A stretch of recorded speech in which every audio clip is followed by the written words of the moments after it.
السلام علیکم جی، welcome and خوش آمدید۔ سب سے پہلی اور امپورٹنٹ بات، اگر ابھی تک آپ نے میرے چینل کو سبسکرائب نہیں کیا تو بھائی جلدی سے سبسکرائب کر لیں، اور ویڈیو اگر اچھی لگ رہی ہے تو ویڈیو کو لائک کر دیں، اور ناول کے بارے میں ضرور بتانا کہ آپ کو یہ ناول کیسا لگ رہا ہے۔ چلیے بنا وقت ضائع کیے چلتے ہیں آج کی نیکسٹ ایپیسوڈ کی طرف۔ تائشہ نے ناشتہ بنایا۔ اس نے ساری چیزیں آج اپنی پسند کی بنائی تھیں۔ اب وہ جنید کا انتظار کر رہی تھی جب اس کا موبائل بجا۔ موبائل پر ملک کا فون آ رہا تھا۔ نہ جانے کیوں اس کا دل نہ کیا فون اٹھانے کو، لیکن فون اٹھانا تو تھا ہی، کیونکہ ایک ہی شخص تھا جو اسے واپس حویلی پہنچا سکتا تھا، اور اس کا حویلی واپس جانا بہت ضروری تھا۔ ہیلو جی بولیں احسن انکل۔ سویرا میں نے تمہارا کام کر دیا۔ میں نے کردم اور دھڑکن کو الگ کر دیا۔ بہت جلد تمہیں ایک بہت بڑی گڈ نیوز ملنے والی ہے، تیار ہو جاؤ، ملک نے کہتے ہوئے فون بند کر دیا، جبکہ اس نے گھبراتے ہوئے فون کو دیکھا اور پھر سامنے دروازے پر کھڑے جنید کو۔ کس سے بات کر رہی تھی تم؟ جنید نے آگے بڑھتے ہوئے موبائل اس کے ہاتھ سے لیا جہاں ملک کی کال ابھی بند ہوئی تھی۔ اس سے پہلے کہ وہ کچھ اور کہتا اس کا اپنا موبائل بج اٹھا تھا۔ موبائل پہ آنے والی کال کو سن کر وہ پریشان ہو چکا تھا، جہاں پر اسے کسی نے یہ بتایا تھا کہ حویلی سے شہر جانے والے راستے میں احمد شاہ بے ہوش پڑے ملے ہیں۔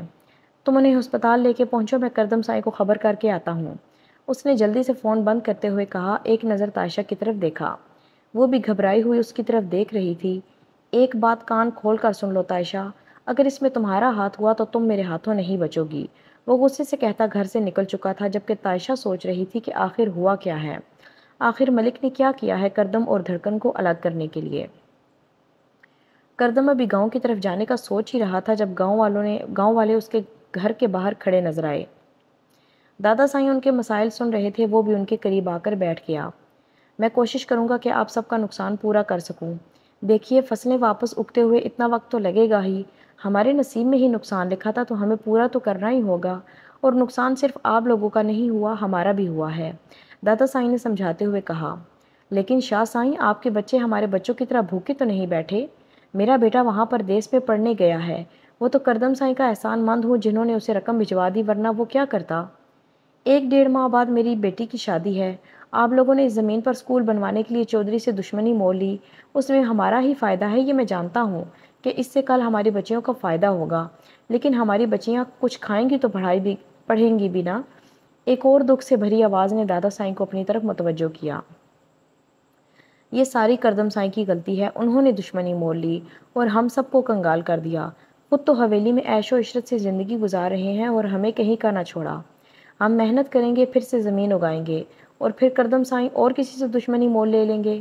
غلطی کردم سائیں کی ہے، انہیں اس بات کی سزا ملنی چاہیے، انہیں بھی وہی کھانے کو ملنا چاہیے جو ہم کھاتے ہیں۔ جب روکھی سوکھی کھائیں گے تبھی ان کو ہمارے درد کا احساس ہوگا، ایک نوجوان نے جذباتی انداز میں اٹھتے ہوئے کہا، جبکہ دادا سائیں اس کے انداز پر سلگ اٹھے تھے۔ کردم بھی تو انہی کے لیے محنت کر رہا تھا، کیا اسے ان لوگوں کا احساس نہیں تھا؟ پیچھے کہیں لوگوں نے اسے خاموش کروانا چاہا، لیکن اس سے پہلے کردم بول اٹھا۔ ٹھیک ہے، آپ کو لوگوں کو لگتا ہے کہ میں آپ لوگوں کی طرح نہیں رہ سکتا، آپ لوگوں کی طرح روکھی سوکھی نہیں کھا سکتا، یا سوکھی روٹی کھا کے محنت نہیں کر سکتا۔ ٹھیک ہے، میں کردم شاہ آپ کے سامنے اس بات کی قسم لیتا ہوں کہ جب تک ان زمینوں پر پھر سے فصل نہیں اگاتی، میں اس حویلی کی عیش و عشرت کی زندگی کو چھوڑ رہا ہوں۔ میں بھی آپ کے ساتھ اسی گاؤں میں اپنے پرانے مکان میں رہوں گا، اب آپ سب کے ساتھ سارا دن کھیتوں میں کام کروں گا، آپ سب کے ساتھ وہی روکی سوکی کھاؤں گا۔ غلطی میری ہے، سزا بھی ملنی چاہیے۔ تم جاؤ، جا کر میرا سامان اندر پیک کرواؤ، میں آج سے اپنے گاؤں والے پرانے گھر میں شفٹ ہو رہا ہوں۔ کردم نے ملازمہ کو حکم دیا، اور اس کا غصہ دیکھتے ہوئے ملازمہ فوراً بھاگ کر کردم کے کمرے کی طرف آئی تھی۔ آتے ہی بیڈ پر بیٹھی گود میں رکھی کیٹی سے بات کرتی دھڑکن کو اس کا فیصلہ سنایا۔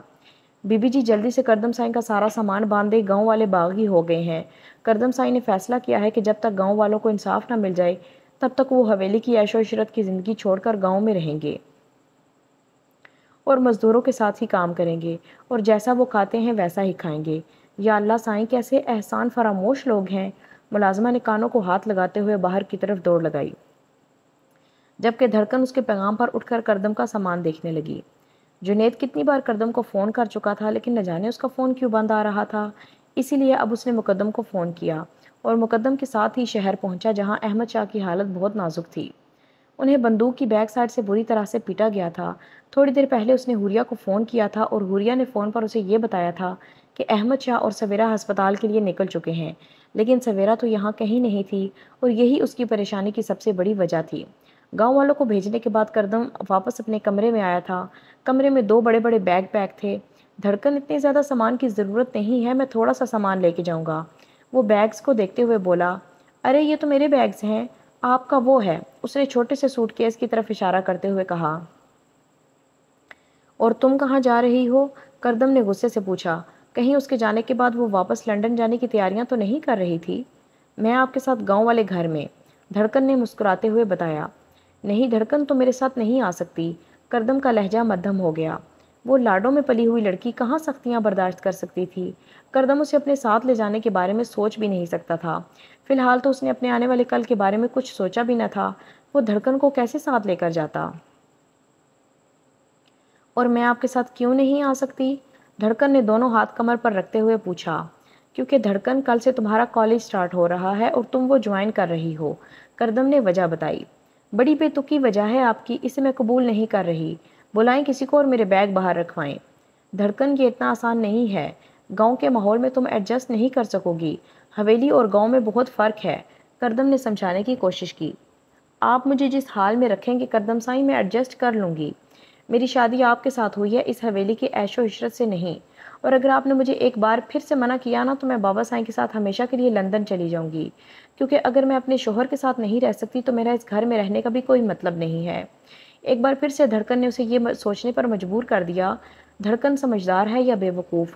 وہ کبھی کبھار ایسی حرکتیں کرتی تھی کہ اسے لگتا کہ اس سے زیادہ بے وقوف دنیا میں اور کوئی ہے ہی نہیں، پر اگلے ہی لمحے وہ اتنی سمجھدار اور ذمہ داریوں کو سمجھنے والی بن جاتی کہ کردم اسے سوچ کے رہ جاتا۔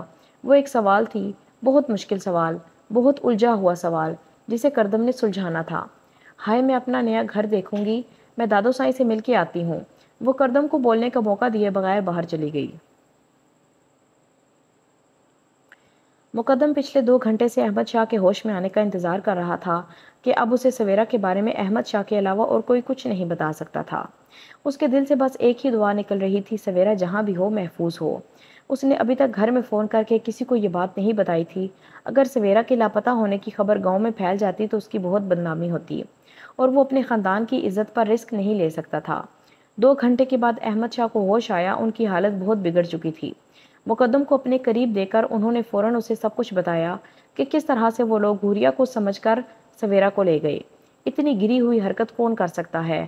مقدم شاہ کی عزت پر ہاتھ ڈالنے کی ہمت تو کسی میں نہ تھی۔ اس کا بڑے سے بڑا دشمن بھی اس سے اس بات پر پنگا نہیں لے سکتا تھا۔ مقدم کا دل یہ سوچ کر زور زور سے دھڑکنے لگا تھا کہ اگر سویرا کی جگہ وہاں حوریہ ہوتی تو شاید اب تک وہ اسے ڈھونڈتے ہوئے پاگل ہو چکا ہوتا۔ مقدم سائیں، میری بیٹی، مقدم سائیں، میری بچی کسی کو منہ دکھانے کے قابل نہیں رہے گی۔ نہ جانے وہ لوگ اسے کس مقصد سے اٹھا کر لے گئے ہیں، نہ جانے وہ لوگ اس کے ساتھ کیا کریں گے۔ احمد شاہ دہائیاں دیتے ہوئے بول رہے تھے، جبکہ مقدم کے ذہن میں بس ملک کا نام گونج رہا تھا۔ لیکن وہ اپنی ہی بیٹی کو کیوں اٹھانے کی کوشش کرے گا؟ وہ سوچتے ہوئے اٹھ کر باہر آ گیا۔ آپ کو کیا لگتا ہے مقدم سائیں، یہ حرکت کون کر سکتا ہے؟ جنید اس کے ساتھ بیٹھتے ہوئے بولا۔ مجھے تو ملک پر شک ہے جنید، یہ کام ملک نے کروایا ہوگا۔ مقدم نے اپنا شک بیان کیا تو جنید کو آج صبح والی فون کال یاد آئی جب تائشہ گھبرائی ہوئی فون پر ملک سے بات کر رہی تھی۔ غصے سے اس کی ماتھے کی رگیں واضح ہونے لگیں۔ تائشہ، تم اتنا کیسے گر گئی؟ جنید نے اپنے بالوں کی مٹھیوں کو بھینجتے ہوئے سوچا۔ یہ تم نے ٹھیک نہیں کیا تائشہ، اس بات کی سزا تمہیں ضرور ملے گی۔ کردم کا فون ابھی تک نہیں لگ رہا تھا، جبکہ تائشہ اکیلی ہے گھر پر اور اسے کردم کو بھی خبر کرنی تھی۔ کہہ کر جنید بھی گاؤں کے لیے نکل چکا تھا، جبکہ ڈاکٹر نے احمد شاہ کو کچھ دیر مزید ہسپتال میں رہنے کے لیے کہا تھا۔ مقدم ہسپتال کے بینچ پر بیٹھا تھا، مسلسل سویرا کے بارے میں سوچ رہا تھا، جب اسے موبائل پر ایک میسج ریسیو ہوا جس کے ساتھ لوکیشن سینڈ کی گئی تھی۔ اگر اپنی کزن کی جان اور عزت کی حفاظت چاہتے ہو تو اکیلے اس لوکیشن پر پہنچو۔ میسج پڑھتے ہی مقدم اٹھ کر کھڑا ہو گیا۔ نہ تو وہ اس نمبر سے واقفیت رکھتا تھا اور نہ ہی اسے اندازہ تھا کہ آخر وہ لوگ کون ہو سکتے ہیں، لیکن ان میں سے کوئی آج ایک بھی زندہ نہیں بچے گا، اس کی گارنٹی مقدم دے سکتا تھا۔ احمد شاہ کو دوبارہ سے بے ہوشی کا انجیکشن لگا دیا گیا تھا، کیونکہ اتنے زخموں کے بعد بھی وہ مسلسل سویرا کے فکر میں ہلکان ہو رہے تھے، جس کی وجہ سے ان کا بی پی بہت زیادہ ہائی ہو چکا تھا۔ ڈاکٹر نے انہیں ریلیکس کرنے کے لیے کہا اور ٹینشن نہ لینے کے لیے انجیکشن دے دیا، اور اسی کا فائدہ اٹھا کر مقدم اس لوکیشن پر پہنچنے کے لیے ہسپتال سے نکل گیا۔ وہ حویلی جانے سے پہلے گھر آیا تھا کیونکہ اسے پتہ لگانا تھا کہ آخر شاہ سائیں کے گھر کی عزت سویرا کہاں غائب ہے، اور اسے پورا یقین تھا کہ تائشہ یہ بات جانتی ہے، کیونکہ مقدم کا شک ملک تھا اور ملک سے تائشہ آج صبح ہی فون پر بات کر رہی تھی۔ سارا دن فارغ بیٹھتے ہوئے تائشہ نے اس گھر کو شیشے کی طرح چمکایا تھا جسے جنید نے دیکھنا تک گوارا نہ کیا۔ وہ سیدھا اس کے سر پر سوار تھا جو کچن میں اس کے لیے کچھ بنانے میں لگی تھی۔ سویرا کہاں ہے؟ وہ اسے کھینچ کر سیدھا کرتے ہوئے پوچھنے لگا۔ مجھے کیا پتا حویلی میں؟ چٹاخ! ایک زوردار تھپڑ نے تائشہ کو زمین بوس کر دیا۔ ایک لفظ بھی فالتو نہیں۔ تائشہ بتاؤ مجھے سویرا کہاں ہے؟ وہ غصے سے دھاڑتے ہوئے بولا۔ مجھے کیسے پتا ہوگا، میں تو یہاں، وہ سہمے ہوئے لہجے میں بولی جب ایک اور تھپڑ اس نے اس کا گال سرخ کر دیا۔ تائشہ میں تم سے آخری بار پوچھ رہا ہوں، بتاؤ سویرا کہاں ہے؟ اس کے بعد مجھے تم سے نرمی کی امید مت رکھنا۔ جنید پھر غصے سے آنکھیں دکھاتے ہوئے بولا۔ مجھے نہیں پتا۔ تائشہ کے بات ابھی منہ میں ہی تھی جب وہ اسے بالوں سے گھسیٹتے ہوئے باہر صحن میں لایا۔ تم نرمی کے قابل ہی نہیں ہو، وہ غصے سے کہتے ہوئے پانی کے پائپ کی طرف جا رہا تھا۔ اگلے ہی لمحے اس نے زمین دوز ٹینکی کے ساتھ لگے پانی کی موٹر سے پائپ کھینچا اور اسے اپنے ہاتھوں سے ڈبل کرتا ہوا اس کے قریب آیا۔ جنید مجھے سچ میں نہیں پتا، وہ سہمی ہوئی آواز میں بولی جب جنید نے بری طرح سے اسے پائپ سے مارنا شروع کیا اور پھر بے دردی سے مارتا چلا گیا۔ تائشہ میں آخری بار پوچھ رہا ہوں، مجھے بتاؤ وہ کہاں ہے؟ شاہ سائیں ساری زندگی کسی کو منہ دکھانے کے قابل نہیں رہیں گے، گاؤں میں ان کا نام مٹی میں مل جائے گا، کردم سائیں کبھی سر اٹھا کر نہیں چل پائیں گے، مقدم شاہ کا غرور ٹوٹ جائے گا۔ تائشہ اسے بری طرح سے پیٹتے ہوئے جب وہ چیخ کر رونے لگی تو جنید کو اس پر ترس آ گیا اور پائپ اس سے دور پھینکتے ہوئے اس کے قریب بیٹھ کر پوچھنے لگا، جبکہ اس بار وہ زمین پر پڑی روتی رہی اور وہ بولتا رہا لیکن وہ منہ سے کچھ بھی نہ بولی۔ آخر پوچھ کر اٹھ کر دوبارہ باہر چلا گیا۔ تائشہ میں اتنی بھی ہمت نہ بچی تھی کہ وہ زمین سے اٹھ پاتی۔ اس کی ماں اسے بدن کے ایسے حصے پر زخم دیتی تھی جو کسی کو نظر نہ آئے، لیکن جنید نے اسے اس کے جسم کے ہر حصے پر زخم دیا تھا۔ اس کے ہونٹوں سے خون نکل رہا تھا جبکہ سارا جسم سوجن سے نیلا پڑ چکا تھا، لیکن یہاں پرواہ کسے تھی؟ وہ تو بچپن سے ہی کسی کی محبت کے قابل نہ تھی۔ انجانے میں جنید سے کون سی محبت کی امید کر رہی تھی؟ نہ جانے اسے کیوں لگ رہا تھا کہ یہ شخص اسے دنیا کے دکھاوے سے دور لے جائے گا۔ وہیں زمین پر پڑے اس کی نظر جنید کی پاکٹ سے گرے سرخ ڈبے پر پڑی جو آدھا کھلا ہوا تھا اور اس میں سے ایک خوبصورت سا بریسلٹ آدھا باہر جگمگا رہا تھا۔ شاید یہ وہی تحفہ تھا جو جنید اس کے لیے لانے گیا تھا۔ اس تحفے کو دیکھتے ہوئے آہستہ آہستہ تائشہ کی آنکھیں بند ہونے لگیں۔ اس کے آگے پیچھے کیا ہو رہا تھا اسے کچھ علم نہ تھا۔ وہ پرسکون ہو رہی تھی۔ آنکھیں بند ہوتے ہوتے اسے اپنا درد کم ہوتا محسوس ہوا۔ نہ جانے جنید کہاں تھا۔ کردم اور دھڑکن حویلی سے گاؤں کے پرانے مکان میں شفٹ ہو چکے تھے۔ یہ اتنا چھوٹا نہ تھا۔ حویلی بننے سے پہلے دادا سائیں اور ان کے والدین اسی گھر میں رہا کرتے تھے۔ یہ گھر کردم کے لیے بہت اہم تھا کیونکہ اسی گھر میں اس کی ماں دلہن بن کے آئی تھی اور اسی گھر میں اس کے باپ کی پیدائش ہوئی تھی۔ دھڑکن کو سب لوگوں نے گاؤں جانے سے منع کیا لیکن اس نے کسی کی نہیں سنی، بس کہہ دیا کہ جہاں اس کے سر کا سائیں رہے گا وہ بھی وہیں رہے گی، اور پھر دادا سائیں نے سب کو کچھ کہنے سے منع کر دیا اور دھڑکن کو کردم کے ساتھ گاؤں کے پرانے گھر میں رخصت کر دیا۔ یہ گھر اتنا چھوٹا تو نہ تھا لیکن اتنا بڑا بھی نہ تھا۔ گاؤں کے کچھ لوگوں نے یہاں آنے سے پہلے اس گھر کی صفائی کروائی تھی۔ گاؤں کے لوگوں کے لیے یہ بات اتنی چھوٹی نہ تھی کہ ان کا سائیں ان کے ساتھ آ کر رہے گا، جبکہ وہ لڑکا جو پنچایت میں کردم کو سزا دینے کی بات کر رہا تھا وہ نہ جانے کہاں غائب ہو چکا تھا۔ دھڑکن کو یہ گھر بہت پسند آیا اور اب وہ اپنی کیٹی کے ساتھ گھر کے سارے کمرے دیکھنے میں مصروف تھی۔ اسے جیسے ہی یہ پتہ چلا کہ کردم کے ماں باپ اسی گھر میں رہتے تھے تو اس نے فیصلہ کر لیا کہ وہ ان کے کمرے میں رہیں گے، جس پر کردم نے ہاں کر دی اور آنے والی نئی صبح کو سوچنے لگا، کیا زندگی کی تنگی اور مشکلات میں دھڑکن کی یہ مسکراہٹ ایسے ہی قائم رہے گی؟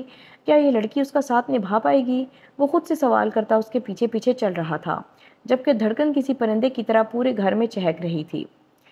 رات کا اندھیرا گہرا ہو چکا تھا، پورے گاؤں میں اندھیرا پھیل چکا تھا۔ جنید اس وقت بھی ندی کے کنارے بیٹھا پانی میں پتھر پھینک رہا تھا۔ یہ کیا کر کے آیا تھا وہ تو اپنی بیوی کو زندگی کی ہر خوشی دینا چاہتا تھا اور اسے ہی اتنی بے دردی سے پیٹ آیا۔ ہاں تو وہ تھی ہی اسی لائق، اس کے دماغ نے کہا، لیکن وہ کون تھا اسے سزا دینے والا؟ اس نے کیوں اسے مارا؟ اس کا کیا بنتا ہے اس کا اس طرح سے اسے پیٹنے کا؟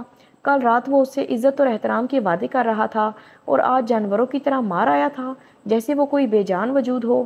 وہ ایسا کیوں کرتی ہے؟ یہ سب کچھ کرتی کیسے ہے؟ اس کے گھر میں رہتے ہوئے تائشہ کا ملک سے رابطہ صرف موبائل کے تھرو تھا۔ وہ ایسا کیوں کرتی؟ یہ سب کچھ کیسے کرتی وہ؟ اس کے گھر میں رہتے ہوئے تائشہ کا ملک سے رابطہ صرف موبائل کے تھرو تھا، اور ملک اپنی ہی بیٹی کے ساتھ اتنا برا کیسے کر سکتا تھا؟ اس نے پہلے یہ ساری باتیں نہیں سوچی تھی، تب غصے میں اس کا دماغ نے کام نہیں کیا تھا، لیکن اب وہ مسلسل یہی سوچ رہا تھا کہ تائشہ کا اس میں کوئی ہاتھ نہیں ہو سکتا۔ نہ جانے وہ کس حال میں تھی اس وقت، وہ سوچتے ہوئے فوراً گھر کی طرف روانہ ہونے لگا۔ جی تو جو اس سے نیکسٹ ایپیسوڈ ہے اس میں میں آپ کے سروں پر دھماکہ کرنے والی ہوں، تو آپ نے اگلی ایپیسوڈ ضرور سننی ہے، اور اگر آپ یہاں تک میرے ساتھ آئے ہیں تو چینل کو سبسکرائب ضرور کر کے جانا، ویڈیو کو بھی لائک کرنا اور اپنا خوبصورت سا کمنٹ ضرور چھوڑنا۔ کل آپ کے ساتھ دوبارہ ملاقات ہوگی، تب تک کے لیے اللہ حافظ۔